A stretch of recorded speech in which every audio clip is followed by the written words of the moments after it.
Hi everybody, Matt Lawton here. This is the Astrological Winds channel. We are going to take a look at the astrological weather report for the week of July 13th through 19th.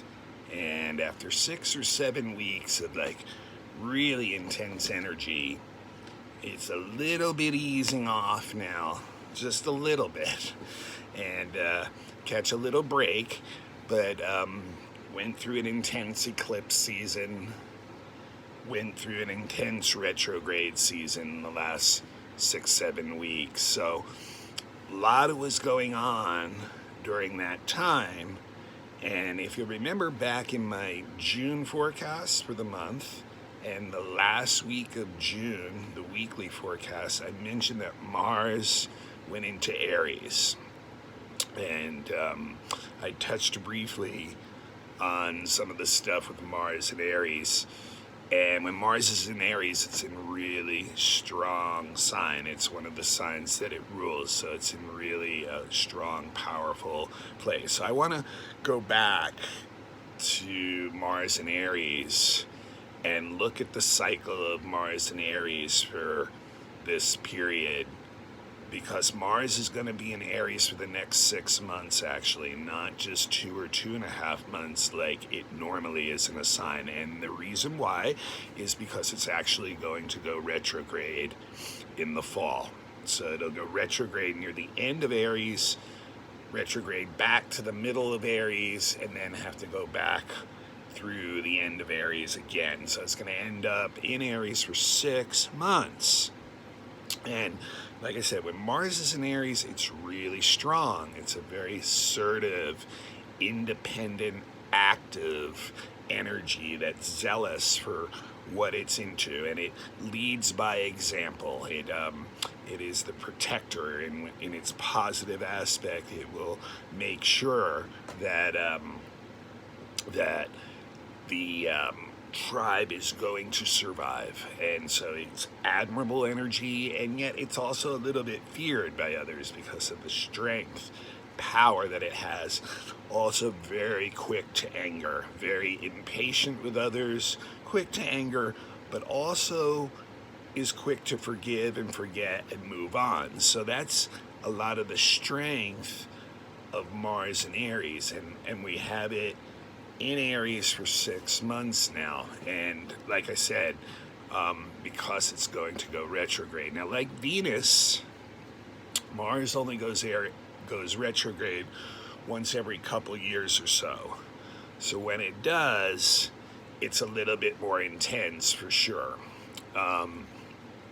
Now, this week, Mars, the biggest event of this week is Mars conjunct Chiron.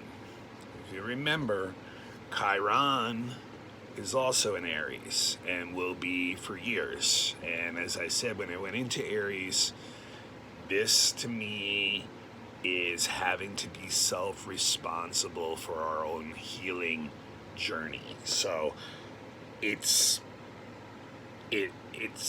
blends in really well to that Aries energy of Mars, of taking responsibility for our own healing. So that's, one of the things that to really use this Mars energy in Aries is to be relentless about, taking on our own wounding and our own issues like that. So like when Mars is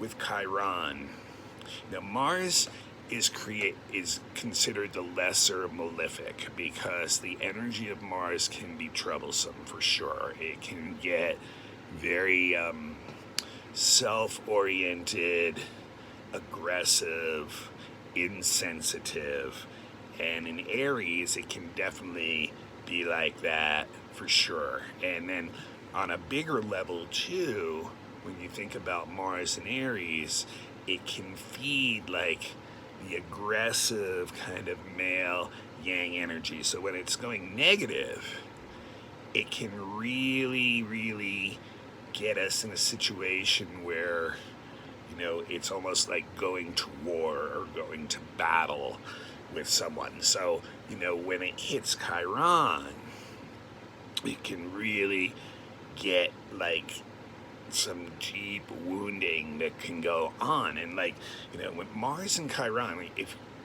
the mythology of Chiron is very interesting because it really can tie in to this Mars warrior independent energy, and how you take energy that can be, let's say, ignorant and turn it into a more enlightened energy. And briefly, Chiron was half man, half beast. He was one of the centaurs, so he had the body of a horse, but he had the head and chest and neck and shoulders of a man. And he was the offspring of Zeus and one of the sea nymph goddesses whom Zeus raped, basically, and impregnated her, and neither one of them wanted this child, this half-man, half-beast child that was born out of instinctual, sexual, strong male energy, and then basically they brought him to the nymphs in the hills and abandoned him. So he had no parents. So the wounding of Chiron is just incredibly deep. I mean, not only was he missing one parent, he was missing both, rejected by both of them, and he was like this beast, half man, who had, which basically represents our instincts, the animal instinctual energy of how we can be very aggressive in our drive to survive, in our drive to live. So that instinctual energy, and the rest of the centaurs were not able to control that instinctual energy. So they were feared. They were like, you did not want to mess with the centaurs, or it was just the bloodletting, basically. So Chiron actually was taught by the nymphs and others that, to become self-aware of the energy and how the instinctual energy could take over and put you in a fury where you were not in control of that energy, and it could cause war and battles and enemies and all that type of stuff. That was really kind of like the negative side of Mars's energy. So we had these two coming together in Aries and Mars sign, and so the potential for great wounding and wars and battles and things like that are very real. But it also, on an individual level, gives an incredible drive to overcome the obstacles and issues in our life that are hurting us.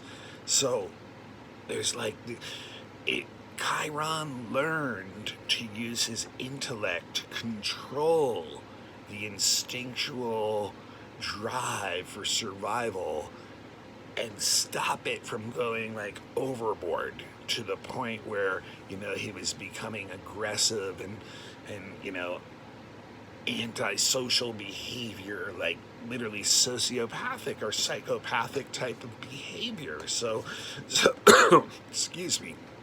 So that's the type of energy we're messing with right now, very potently this week in particular.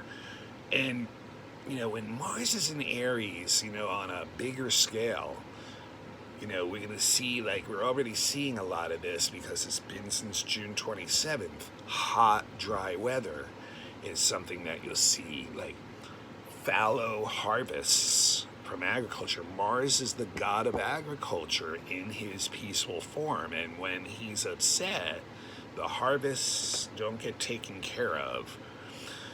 Forest fires are another thing that, and like I said, war, issues with the military and law enforcement. Those are other things that Aries rules. The virus itself. Mars rules diseases that heat our body up, fevers. So the virus is part of Mars, this thing right now.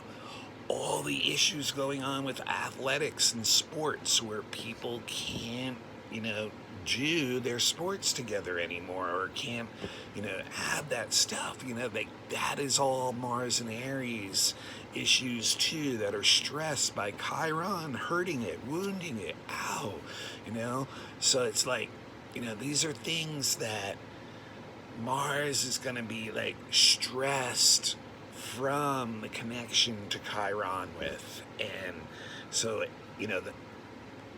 there's like a real capability of self-destruction, but there's also a real capability of self-healing that's in here. So, a lot of the stuff that starts to come up with Mars and Aries and Chiron and Aries is looking at our own wounds and our own fears and the way we react to things. So like, it's very dynamic energy. It's like Shiva Shakti energy, the power of creation, the power of destruction.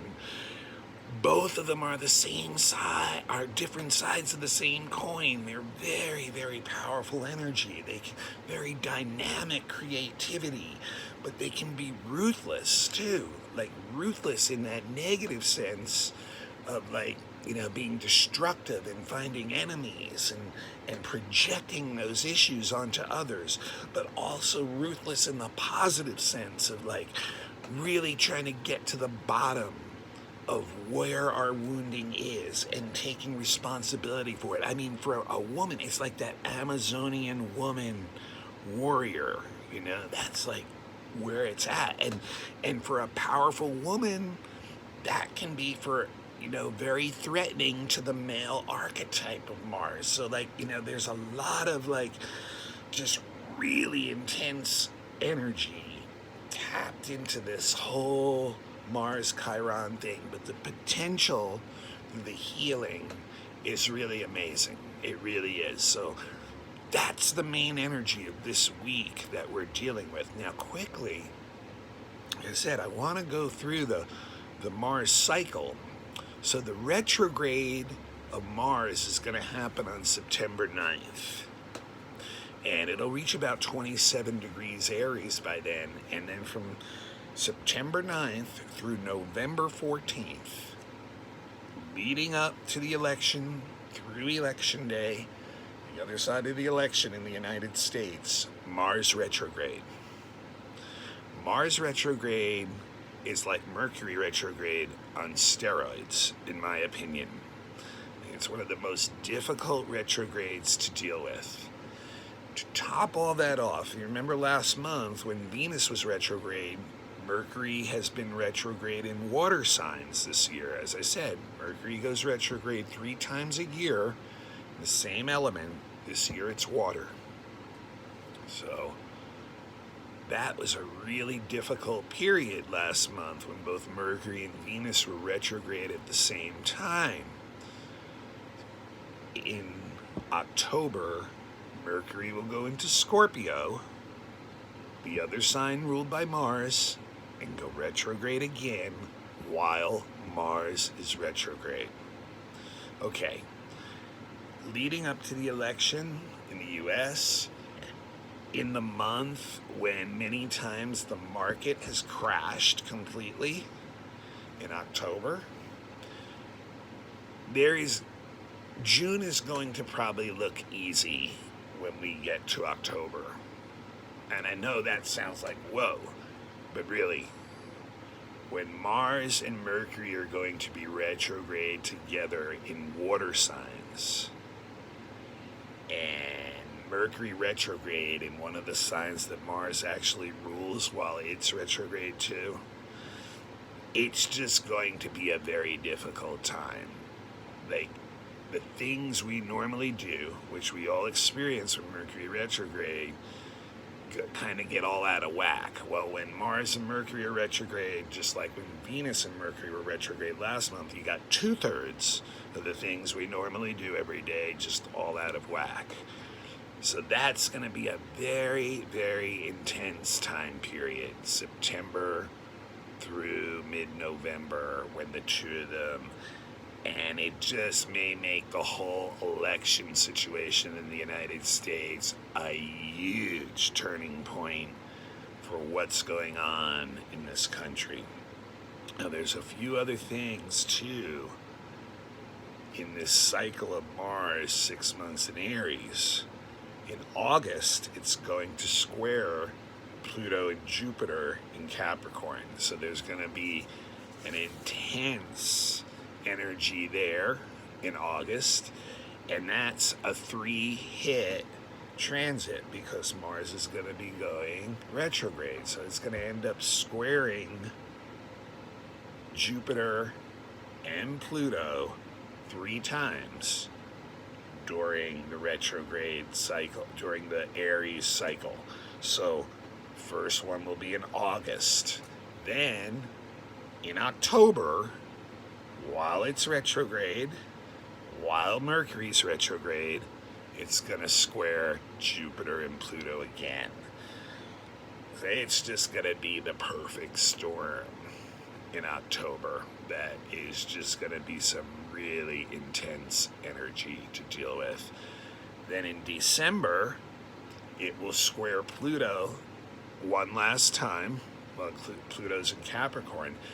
And then on January 7th, Mars will go into Taurus, the sign of its detriment, which I actually consider, after all the years of watching astrology, the weakest sign Mars can be in as far as functioning well is Taurus. So that's what it's going to do, go into Taurus after this long period on January 7th of 2021 and immediately do its final square to Jupiter, which at that point is conjunct Saturn, both at the very beginning of Aquarius, when they do their great conjunction at the beginning of Aquarius to help usher in the Aquarian age. Very intense energy. So that's the Mars cycle we're looking at for the next 6 months, and in particular Mars Chiron this week. Now, there's one other thing I want to mention this week too. The Sun, which is in Cancer, will be opposite the Jupiter-Pluto conjunction this week on Tuesday and Wednesday, and in a T-square with the the trans-Neptunian body Eris, the goddess of chaos, who's in Aries too. So, very intense energy. This is like, the Sun Pluto is really what's going to drive it, but it's like power struggles on individual one-on-one levels. Power struggles like with partners, with people you're close to in one-on-one situations, could be even the law, court cases, things like that. Now, Jupiter's energy can conflate it and really get you arrogant and self-righteous, so like everyone's going to entrench in their position philosophically and with their values in this. So this can be really, really destructive energy to relationships. It can like destroy relationships. But if, when all the stuff bubbles up to the surface, which is what Pluto will do, the air is cleared, that means, like at that point, it's come up to the surface so we can see with it. And for many people, that's the breaking point where it's like no more. But if you're working in the spirit of compromise, that's when you can make some really good, solid agreements too. But it's not going to be easy because Eris is just going to try to make it as chaotic as possible because, that's the nature of Eris energy. It is energy that feels like it's been neglected, not appreciated, and therefore causes chaos to get the attention back that it feels like it deserves. So this is a very, people in power, which are represented by Pluto and Jupiter, they're in for quite a week this week, and obviously these are social and planets and planets even beyond social planets, like literally collective energy planets, Eris and Pluto. So like those who are in power, this is just going to be a really intense week for them. Okay, a couple other things I wanted to mention. That's the main stuff going on this week. Now remember, even though Mercury's direct now, Chiron went retrograde last week, so we have Jupiter, Saturn, Neptune, Pluto, Chiron, and both Ceres and Pallas Athene, the two asteroids, all retrograde right now. And in August, Uranus is going to go retrograde too. So, these outer planets, as I've said before, it's not like Mercury, Mars, or Venus being retrograde where it's really acute and intense and you really sense it. But at the same time, they're all about evolution and they're all about where society is going. Jupiter and Saturn in particular with society, and the others, Pluto, Neptune, Chiron, have to do a lot with the evolution of all life, which humans are just part of. So when you have them all retrograde like this, and they all still stay retrograde for a long time, 4 to 5 months, the long ones, it's kind of like, that's how evolution works. It's kind of like 6 steps forward, 5.5 steps back. 6 steps forward, 5.5 steps back. That's where we're in right now. We're in this energy where we're all going to get to reflect on what's gone on the last 6 or 7 months in society. And it's going to settle a little bit. And there'll be some movement forward, but there'll also be a lot of movement back. Also remember the eclipse points. There's 3 eclipse points that are sensitive and will be sensitive now for several months ahead. And the big one is the 4 degrees Cancer. So anything hitting that is going to stay sensitive, but also the 16 degrees Sagittarius, 14 degrees Capricorn. Keep an eye on those 3 degrees for the next few months because they're all going to be important. And a couple things about the sky going on right now. First of all, it's a really good time to see most of the visible planets. At night right now, after sunset, in the southeast sky, the brightest light up there is Jupiter.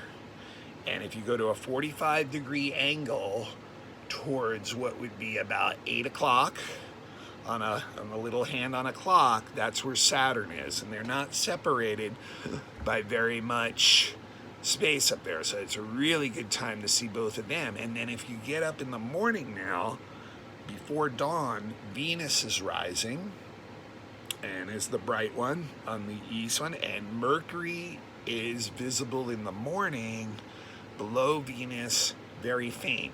To top that off, we have a comet visible now too, and I think it's the first one visible since 1997 for the naked eye, and that's appearing in the eastern sky pre-dawn also. And I understand now at this point we can see it with our naked eyes, so I'm going to get out there one of these mornings early and take a look at that, and so really good viewing, Ash, for seeing the planets and this comet. Now, that being said, if we were an ancient astrologer, and remember, they looked at the sky for literally thousands of years, empirically looked at the sky, watched events occur in society, and watched how when the planets were in certain parts of the sky or in certain relationships with another, that repetitive type events would occur. And that's how we got a lot of the empirical evidence that backs astrology up, was from thousands of years ago via observation. What the ancient astrologers would say about this lineup in the sky. Okay, a comet is an omen. When a comet occurred, they always considered that society was in an extremely stressful point. Think so? might just be possible that they may be going on right now. So that's an omen. And then the other two things that are really gonna, that they would also look at as omens would, when Mars goes retrograde, like all the other planets, and they go retrograde, it gets much brighter. And whenever Mars go retrograde, they would notice that issues would come up that involve the aggressive energy of Mars. That is, wars with neighbors, issues with the king, maybe a violent act against the king. So Mars retrograde getting brighter and it turns kind of reddish was another very bad omen as far as the ancient astrologers were occurred. And then Jupiter and Saturn together.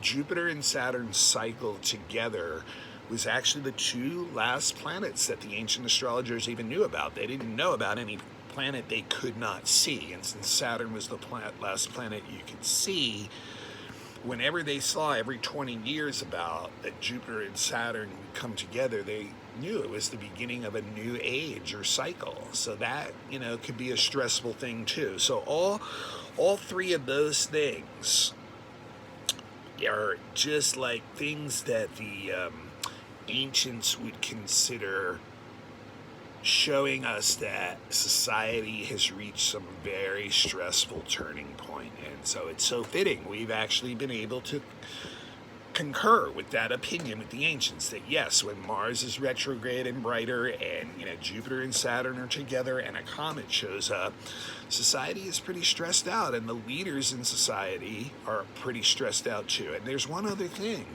that's interesting too, and maybe some astronomer type people have heard of this. One of the big stars in Orion is Betelgeuse, which a lot of people know that from the movie. I don't know if they know it's a star, but Betelgeuse is actually one of the luckiest stars in the sky astrologically. It talks about success unimpeded, without any obstacles, success that just flows.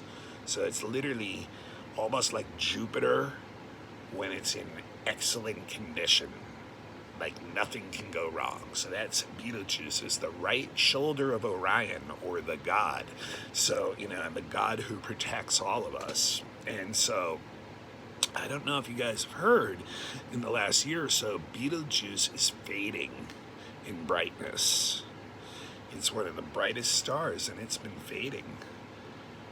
And if you think that star is all about good luck and success and it's fading, what do you think the ancients would think about that? They would definitely think that's not a good omen either, that the luckiest star in the sky, the right shoulder of the god who protects all of us, is fading. So, some really intense omens in the sky. Some very intense energy to deal with Mars and Eris. Some very intense energy to deal with Mars conjunct Chiron. Some very intense energy to deal with the Sun in a T-square opposite Pluto, Jupiter, and both square Eris. And what's it all about? What it's all about is the dawning of the age of Aquarius. We are watching and we are living through the death of the age of Pisces. It started when they set off the nuclear bombs, the first nuclear test in the 1930s, and when Pluto was discovered. And it started to really accelerate in the 1960s when Uranus and Pluto conjuncted one another in Virgo, and the psychedelic movement opened up a lot of awareness to the masses of what was going on behind the scenes of things. And we are still in the transition period between the age of Pisces and the age of Aquarius. It's that Shakti Shiva energy. It is the death of one thing and the birth of another, and we are all going to live it because we're all here on this planet. And it's going to go on for a long time. Okay? It's not going to ever go back to normal. Like I said in the beginning of the year, Pluto conjunct Saturn, that's a whole new cycle. Everything changes within society. We weren't really sure how that was going to happen, but now we're really getting a good idea.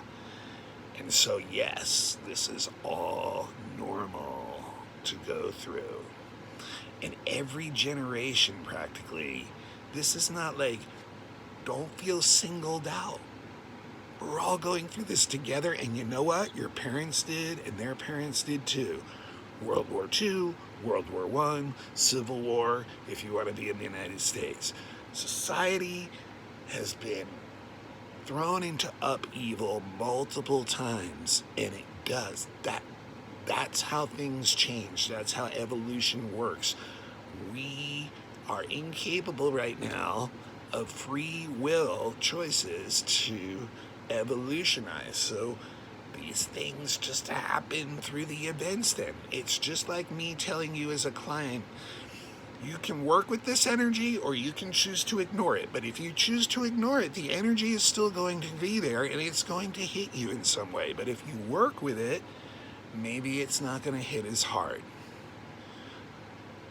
We are living through a death of one age and the birth of another age, and we are never going to go back to the way things were. That's not allowed in evolution. It's not allowed in Pluto's process. The United States' Pluto return is a year or two from now. We are watching evolution in action. We are all part of it. Mars and Chiron and Aries want us to be responsible for our own healing. North Node in Gemini wants our connections to be local, with people we deal with every day. The only way we're going to save ourselves, save each other, is to do it in our everyday life with the people who are around us. That's what we want to use that Mars Chiron energy to heal, right down to the very basics. I love you all very much, and I really hope that these blogs are helping you understand what's going through and what's going on. And if I can help you more on a personal level, I am available for readings, mattHue823@gmail.com. And we can discuss costs, things like that. This is a free service. I feel it's really important to get this energy out to those who want to hear it. I encourage you to please share it with anyone who you feel it would be helpful to. Very happy to see that I'm getting more and more viewers. Please become a follower too on the bottom at the YouTube channel, and please pass it on. That's all I ask for this free service, and hopefully you have some greater awareness and can make better choices to bring healing into your life. Bring healing into your life. It's like a pebble that ripples out and it helps heal the rest of the world. Heal yourself and we'll heal all of this together. Okay, until next week, this is Matt Lawton. This is the Astrological Winds channel. Stay healthy, make wise choices.